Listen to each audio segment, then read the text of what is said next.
देखिए, केमिस्ट्री के प्रैक्टिकल के लिए इन्हीं चीज़ों की जरूरत होती है। आपने बहुत बार सुना होगा टेस्ट ट्यूब, यही है टेस्ट ट्यूब, है ना।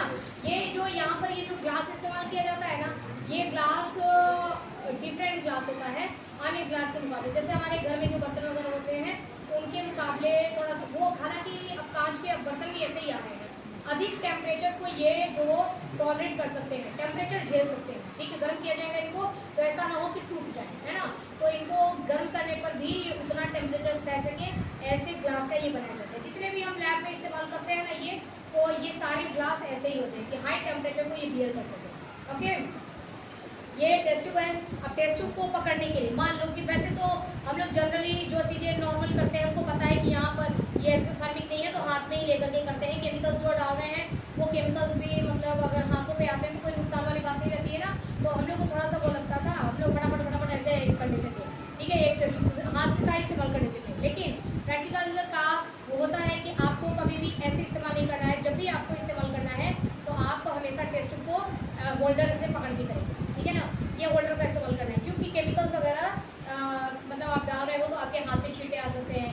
जो जैसे यूनिफॉर्म है ना, तो यूनिफॉर्म पहन के भी अंदर एंट्री नहीं मिलती है, उसके लिए आपको लैब कोट पहनना पड़ता है। लैब कोट पहन के तभी हम केमिस्ट्री लैब में जा सकते हैं। बायोलॉजी में तो जा सकते हैं बट केमिस्ट्री लैब में नहीं जा सकते।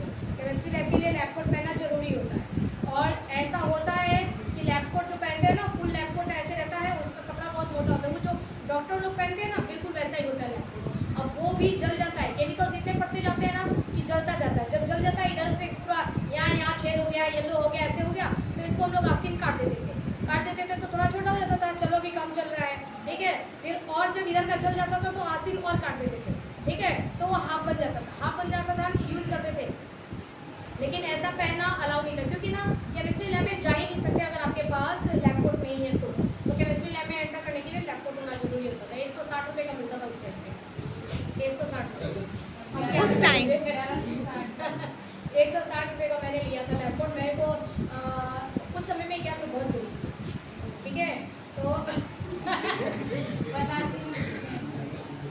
हाँ मैं बहुत गरीब थी, मेरे पास 160 रुपये नहीं थे। मेरे केमिस्ट्री लैब के 3 महीने के प्रैक्टिकल छूट गए थे क्योंकि मैं 160 रुपये की व्यवस्था कर रही थी। 160 रुपये मेरे को मिल जाए तो मैं लैब कोट खरीदूँ और प्रैक्टिकल लैब में एंटर करूँ, क्योंकि एंटर ही नहीं करने देते थे। तो 160 रुपये जब मुझे मिले, 3 महीने का प्रैक्टिकल छूटा था, तो 3 महीने का प्रैक्टिकल मैंने एक्स्ट्रा लेकर के कंप्लीट किया। तो ये आपको समझ में आ गया, ये टेस्ट ट्यूब होता है।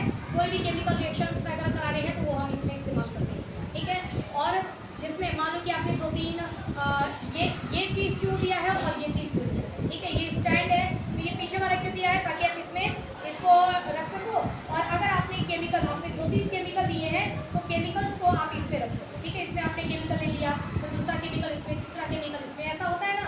अभी आप देखें कि carbon and its compound chapter पढ़ा रही है तो उसमें 2-3 टेस्ट ट्यूब लीजिए, तीनों टेस्ट ट्यूब में 3-3 ml लीजिए, तो सेम प्रैक्टिकल वो चीज़ आप यहाँ पर कर भी सकते हैं। 3 टेस्ट ट्यूब लिया, मैं उसका एक्टिविटीज आपको करा के दिखाती हूँ। तो 3 टेस्ट ट्यूब लिया, 3 टेस्ट में इतना ml ये केमिकल भरा, समझ में आया आपको। इस तरीके से इसका इस्तेमाल करते हैं, है ना। तो ये टेस्ट ट्यूब हो गया और ये टेस्ट ट्यूब पकड़ने का होल्डर हो गया। ये क्या है, बीकर है। इस बीकर में ना देखो यहाँ पर ये यहाँ से निकालने के लिए ऐसा भी बना होता है ये कांच का, और साथ में इसमें मेजरमेंट करने के लिए दिया जाता है। ठीक है, ये लिखा हुआ है ना कि 20 ml लीजिए। जब हम करवाते हैं न्यूट्रलाइजेशन रिएक्शन करवाते हैं तो इस बीकर का इस्तेमाल करते हैं। न्यूट्रलाइजेशन रिएक्शन में होता है कि आपको 20 ml एसिड ले लो, है ना। एसिड में भी आपको स्ट्रॉन्ग एसिड लेना है, जैसे 20 ml आपने HCl ले लिया और 20 ml 20 ml आपने NaOH ले लिया। ठीक है, तो एसिड और बेस लेकर के और दोनों को इसमें लेकर के और उसके बाद ये लो, है ना, इसको स्टर करने के लिए। ठीक है, इसको स्टर करो। ठीक है, स्टर किया और थोड़ी देर बाद छोड़ देते हैं। बाहर से इसको टच करोगे तो ये कैसा हो जाएगा, एकदम गर्म। मान लो जस्ट इमेजिन, अभी मैंने इसमें डाला नहीं है लेकिन जस्ट इमेजिन करो कि ये मैंने इसमें डाल दिया है क्या, HCl। अभी मैंने HCl ले लिया, पानी नहीं, HCl 20 ml HCl ले लिया। ठीक है, अब 20 ml डाल रहे हो मैं NaOH। ठीक है, अब इसके अंदर क्या हो रहा है, रिएक्शन हो रहा है। कौन सा रिएक्शन हो रहा है, खतरनाक वाला है। उसको रिएक्शन का नाम क्या है, न्यूट्रलाइजेशन रिएक्शन। एसिड बेस को न्यूट्रल कर रहा है और इसमें बन जाएंगे सॉल्ट। ओके, और थोड़ा स्टर करेंगे और इसको जब इसको कांच को बाहर से टच करोगे तो ये कैसा दिखेगा, कैसा आपको महसूस होगा, दिखेगा नहीं महसूस होगा, कैसा, गरम। गरम कैसे हुआ, क्योंकि ये रिएक्शन क्या होता है,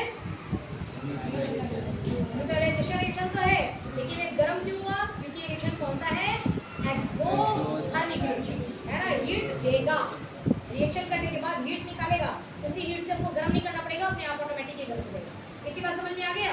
आप उसी तरीके से इसका भी हम इस्तेमाल करते हैं, है ना, ये कोनिकल ग्लास, ठीक है, उसी तरीके से कहीं कहीं पर इसका इस्तेमाल किया जाता है। ये इसको बोलते हैं ट्राइपॉड स्टैंड, ठीक है।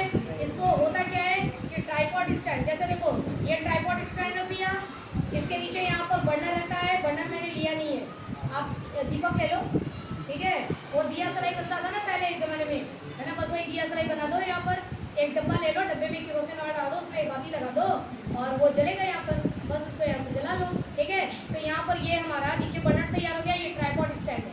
अब इसमें हम पानी भर लेते हैं, ठीक है, इसके ऊपर इसको हमने रख दिया, इस पानी को गर्म करेंगे। और कहीं कहीं पर ऐसा चीज़ कहता है, प्रैक्टिकल में आपसे कह रहा है कि जो आपका मान लो कि आपने एथेनॉल ले लिया है, तो उस एथेनॉल को आपको गर्म करना है, ठीक है ना, हीट की जरूरत है। तो आप एथेनॉल को डायरेक्टली गर्म नहीं कर सकते कि ये हमने वो लगा दिया और ये एथेनॉल को ऐसे गर्म करेंगे, है ना। क्या होता है, आपने सुना होगा कि सैनिटाइजर हाथ में लगाते थे और आग के पास चले जाते थे तो आग पकड़ ले जाता है, क्योंकि एल्कोहल है तो वो तो क्या है, फायर को कैच करता है, ओके। तो हम उसको डायरेक्टली गर्म नहीं कर सकते, और बोल रहा है गर्म करो, तो क्या करेंगे, इस ट्राइपॉड स्टैंड का इस्तेमाल करेंगे, इसके नीचे बर्नर का इस्तेमाल करेंगे जिससे जलाएंगे, और पहले इस पानी को गर्म करेंगे, इसमें पानी भर लेंगे, पानी को गर्म करेंगे और फिर इसमें ये लगा के, ठीक है, और इसके अंदर ही है ना, इससे पानी में गर्म करेंगे, डायरेक्टली नहीं गर्म करें उसको, तो आप फायर ही कैच नहीं करेगा, है ना। और ये इसको जितना टेम्परेचर में गर्म करना था वो तो आपने गर्म कर दिया, ओके। तो इस तरीके से ये ट्राइपॉड स्टैंड का इस्तेमाल किया जाता है चीज़ों को रखने के लिए। ट्राइपॉड क्यों बोल रहे हैं, क्योंकि इसके 3 पैर हैं, है ना। टेट्रापॉड हो जाएगा अगर इसके 4 पैर हैं, पेंटापॉड 5 पैर, लेकिन ट्राइपॉड ही होता है, ओके। इधर की ये सारी चीज़ें हो गई। हाँ, ये देखो, ये क्या है, फिल्टर पेपर, ठीक है। अगर हम जो कुछ भी अगर हमको छानना है ना, छानने के लिए फिल्टर के लिए अगर हम इस्तेमाल करते हैं तो हम इस पेपर का इस्तेमाल करते हैं। ये फिल्टर पेपर शायद कोई खुला है क्या, ओपन है, हाँ, तो हम ये फिल्टर पेपर का इस्तेमाल करते हैं, ठीक है। ये छानने के लिए इस्तेमाल किया जाता है। और इस फिल्टर पेपर, ये देखो होता कैसा है, ये फिल्टर पेपर होता है सर्कुलर,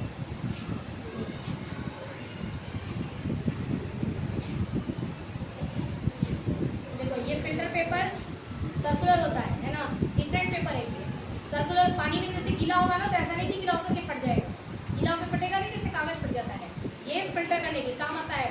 जब कभी हम लोग क्रिस्टलाइजेशन करते हैं ना, क्रिस्टलाइजेशन रिएक्शन करते हैं, क्रिस्टल्स वगैरह बनाते हैं, जैसे मान लो इसमें कुछ हमने क्रिस्टल्स बनाया, तो पानी है और नीचे कुछ क्रिस्टल्स, क्रिस्टल का मतलब समझ लो जैसे छोटे छोटे बर्फ के टुकड़े जैसे अगर कुछ बन गया है, वो चीज़ हमारा रिएक्शन कंप्लीट हो गया है। अब हमको छान करके उसको क्रिस्टल्स को निकालना है और जो उसका पानी है उसको उनको फेंकना है, ठीक है। तो हम क्या करेंगे, तो इसको फिल्टर करने के लिए हम इसका इस्तेमाल करेंगे। अब छानेंगे कैसे, है ना, ऐसे ऐसे ले लो, एक बंदा इधर से पकड़ लो, एक बंदा इधर से पकड़ लो और बता दो, छिल जाएगा। कैसे करेंगे, नहीं, हम फिल्टर पेपर का इस्तेमाल क्या करते हैं, हाँ, इसका मेहंदी का कोन बनाते हैं, देखो ऐसे, ठीक है। जब भी हम फिल्टर पेपर को इस्तेमाल करते हैं तो इसको पहले इसका ऐसे बनाया जाता है, कोन बनाया जाता है, ठीक है। अब तुम्हारे को तो मिलेगा फिल्टर पे ये फटाफट से कोन बनाया, मेहंदी बना और लोग मेहंदी लगा ये ऐसे करके। अब देखो ये छानने में आ जाएगा ना, है ना, अब आराम से इसको हम छान सकते हैं, ठीक है। तो इस तरीके से फिल्टर पेपर का इस्तेमाल छानने के लिए किया जाता है, ओके। लैब के अंदर ये अवेलेबल रहता है, मिलता है, और हमारे को तो खूब सारा मिलता था, तुम लोग वेस्टेज